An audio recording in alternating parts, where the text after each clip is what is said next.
Hello dear learners, hope you all are fine. I'm Aarti Yadav, your maths teacher, and today we will understand how to solve linear equation by transposition method. Okay, let's start.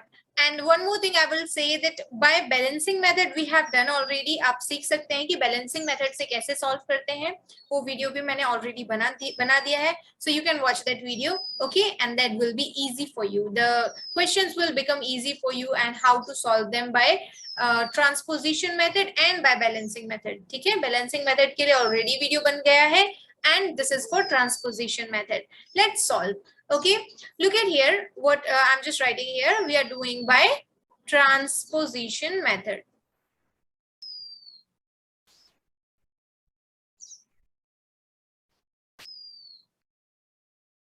Okay, so what is transposition method? Now as you can see the number one question, okay, x minus 2 equals to 7. I have taken same example so that easily you can identify कि आप same वही equations को transposition method से भी solve कर सकते हो और उन्हीं को आप balancing method से भी solve कर सकते हो. ठीक है, that is why I have taken same examples. तो जो भी method आपको अच्छी लगती है, आपको इजी लगती है, आप वो मेथड यूज कर सकते हैं. Both the methods are easy, दोनों ही मेथड इजी होती है. ठीक है, देखिए ट्रांसपोजिशन मेथड में क्या करना होता है, आपको वेरिएबल एंड कांस्टेंट वैल्यूज याद ही होंगी. What is variable and what are constant? Variable and constant. Variable values are like x, y, z. They are the unknown values. Okay, they have the uncertain values. इनका जो भी answer होगा, suppose sometimes you know that x की value जो है 1 आएगी, कभी x equals to 2, कभी -2, -1. So their values keep changing. जो variables होते हैं उनकी values जो हैं, the values, the numerical values keep changing. But constant जो है, they are the numbers like 5, 2, -1, and their values are certain. They are the certain values. ये हमेशा, जैसे कि जो 5 है वो हमेशा 5 ही रहने वाला है ना, and 2 will be only 2 always. So the value of 2 will be always 2. So that is why we call them, these are the variables and these are the constant. Variables को हम letters के through denote करते हैं और constant को हम numbers से, numerical values होती हैं. Okay, so let's solve. यहाँ पर आपको उन्हीं को आइडेंटिफाई करना है कि कांस्टेंट क्या है और वेरिएबल्स क्या है. So you can see that constant values are -2 and 7. ठीक है, यही नंबर्स है ना, -2 and 7, and variable is x, right. So आपको क्या करना है, कांस्टेंट वैल्यूज एंड वेरिएबल्स को सेपरेट कर देना है. ओके, सो क्या करेंगे हम देखें, left hand side, right hand side. You know that this is left hand side and you know this one is right hand side. Okay, आपका जो right hand है that will be right hand side and left hand side will be this one. Okay, equals to sign से आपको compare करना है कि जहां पर भी आपका equals to sign होगा उससे वो that will be in the middle. Okay, so I'm just rubbing this so that you can understand. Erasing it. So left hand side and right hand side. Now what we will do, you know now what are constant and variables. Let's start again. Yeah, so what we will do, the value of x is here only. जो x है वो हमारा left hand side ही रहने वाला है. What we will transpose, we will only transpose this -2. हम ये -2 को किस साइड ट्रांसपोज कर रहे हैं, राइट हैंड साइड ट्रांसपोज कर रहे हैं. 7 is only on its place. 7 जो है वो भी अपनी प्लेस पर है, that is right hand side. 7 right hand side है ना, so वो अपनी प्लेस पर है और x भी अपनी प्लेस पर है. That is why there are no changes. x और 7 में कोई भी चेंजेस नहीं होंगे. जिस भी वैल्यू को आप ट्रांसपोज कर रहे हो ना, we will use its opposite sign. Okay, जैसे कि यहाँ पर जो 2 है that is -2, but when we will transpose it to right hand side, it will become positive. Only this thing you have to keep in your mind. Okay, whenever you are transposing any number, we will use opposite sign. अगर 2 positive होगा so it will become negative, and if it is negative so it will become positive. कोई भी number अगर positive है so negative हो जाएगा और negative है तो पॉजिटिव, ट्रांसपोज करने के बाद. So now 2 has become positive. Now 7 plus 2 is, we know that is 9. So the 9 will be the answer. The value of x we got, it is 9. Okay, so like this you have to solve. Let's solve the next question. Next part of it, second number. What is second number? Y plus 3 equals to 10. So now you know that y is the variable here. 3 and 10 are the constant values. So y is on its place. Y अपनी ही place पर रहेगा. 3 जो है वो constant number के पास चला जाएगा। क्यों? क्योंकि y+3 आप ऐड नहीं कर सकते, y+3 विल बी y+3, आप इन दोनों को सॉल्व नहीं कर सकते। यस, 10 - 3, 10 + 3, न्यूमेरिकल वैल्यूज को न्यूमेरिकल वैल्यूज के साथ सॉल्व कर सकते हैं। ओके, ऐड और सब्ट्रैक्ट कर सकते हैं। So that is why we will transpose 3 to right hand side. Okay, यहाँ हम राइट कर देंगे transposing 3 to right hand side. Okay, यहाँ पर आप राइट कर दीजिए हमेशा, so you will get good marks, transposing 3 to right hand side. So हम 10 अपनी प्लेस पर है, so उसमें भी साइन में कोई चेंजेस नहीं होंगे।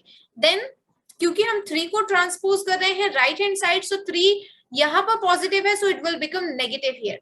So 10 - 3 will be 7, we know it, right? So 7 will be the value of y, it will be the final answer. Let's solve the third number part. Third number part is 6 equals to z plus 2.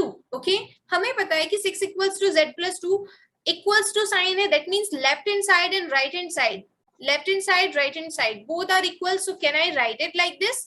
Z plus 2 equals to 6, क्योंकि both the sides are equal, right? दोनों ही side equal है। So यहाँ पर ये matter नहीं करता कि आप कौन सी लेफ्ट हैंड साइड आप शिफ्ट कर सकते हैं उनको, ठीक है। सो हमने इसे इस तरीके से राइट कर दिया, बट साइन यहाँ पर साइन के साथ चेंजेस नहीं करना है। So z will be on its place, 6 is on its place, we are only transposing 2, हम सिर्फ 2 को ही ट्रांसपोज कर रहे हैं, that is we are shifting it to right hand side, so it will become -2। Okay, opposite sign हमें use करना है। So 6 - 2 will be 4 and this will be the answer. Okay, let's solve the next question. Hope आपको अच्छे से समझ आ रहा है। Alright, next is fourth number. 3/7 plus x equals to 17/7. Okay, so देखें यहाँ 3/7 and plus x. So x अपनी place पर रहने देते हैं, 17/7 अपनी प्लेस पर रहने देते हैं। हम ये जो 3/7 है इसे ट्रांसपोज करते हैं, because we want the value of x, हमें x की वैल्यू चाहिए। So 3/7 यहाँ पर एक्स्ट्रा है, that is with the variable, लेकिन इसे वेरिएबल के साथ नहीं होना चाहिए, इसे कांस्टेंट के साथ होना चाहिए, क्योंकि कांस्टेंट ही उसका फ्रेंड है, वेरिएबल उसका फ्रेंड नहीं है। ओके, सो वो अपने फ्रेंड के पास जाएगा, दैट विल बी 3/7, यहाँ पॉजिटिव है, so it will become -3/7। Okay, अब हम इसे सॉल्व कर देंगे। We know that like fraction में है, 7 7 सेम डिनोमिनेटर है, so 7 will be the common denominator. 17 - 3, so that will be 14/7, and we know that x 7 1s are 7, 7 2s are 14, so x will be, the answer will be 2, the value of x will be 2. Okay, let's solve the question number 5. देखिए अब 5 number question थोड़ा सा different है। Okay, कैसे solve करेंगे इस तरीके का क्वेश्चन। 6x equals to 12, अभी 6x है, that means 6 into x return है वहां पर। Okay, 6 into x। सो इस कंडीशन में आप किस तरीके से ट्रांसपोज करेंगे। सो जब भी हमेशा याद रखना है कि जब भी आप numbers variable and constant value जब भी मल्टीप्लाई के साइन में होंगी मिडिल में, सो जो 6 नंबर है, जो भी नंबर है यहाँ पर, जो भी वैल्यू होगी constant value, that will come in the divide. Okay, आप जब आप इसे शिफ्ट करेंगे, सो यहाँ क्योंकि ये ना ही एडिशन में है ना ही ये सब्ट्रैक्शन में है, दिस इज मिडिल में कौन सा साइन है, मल्टीप्लाई साइन है, so it will come in the denominator. जब भी आप देखें, like you need to do practice of it, आपको प्रैक्टिस करनी होगी तभी आपसे बनेंगे क्वेश्चंस अच्छे से। सो जब भी वेरिएबल के साथ आप कोई नंबर देखें और अगर आप उसे ट्रांसपोज कर रहे हैं, दैट मीन्स वो जो नंबर है that will come in the division, वो डिवीजन में आएगा हमेशा। So this 6 will come down, 6 1s are 6, 6 2s are 12, so x equals to 2 will be the answer, because denominator में 1 की कोई वैल्यू नहीं होती। Okay, I got it. इस तरीके क्वेश्चन एक कुछ क्वेश्चन और सॉल्व कर लेते हैं। देखिए यहाँ अगर हम नेक्स्ट क्वेश्चन सॉल्व करें, that will be 9y equals to 18. Okay, so you can see that 9y means 9y का क्या मतलब हुआ, that will be 9 into y, right? So equals to 18. So if we will transpose 9, क्योंकि यहाँ 9 जो है वो multiplication sign के साथ है y के साथ, so if we will transpose it to right hand side, it will come down side, और sign में भी कोई changes नहीं आएंगे क्योंकि ये division में जा रहा है। So 9 1s are 9, 9 2s are 18, so y will be 2. Like this you will solve this question. Okay, let's solve one more question. because it will help you a lot. थोड़ा सा different होगा. That will be like 7 number. Let me write it. Y upon 7 equals to 3. Okay, suppose this is an equation. ये equation है और आपको यहाँ ऐसे solve करना है. You have to find the value of y. So what you will do?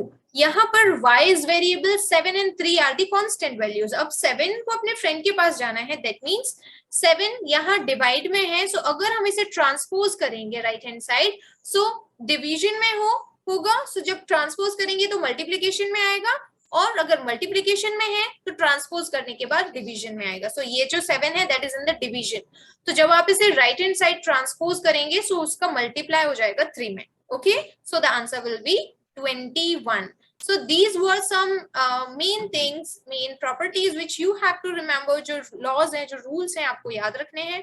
And like this you have to solve the linear equation by transposition method. I hope आपको video अच्छा लगा होगा, आपको पसंद आया होगा. Okay, till then, take care. Bye bye. See you in the next video.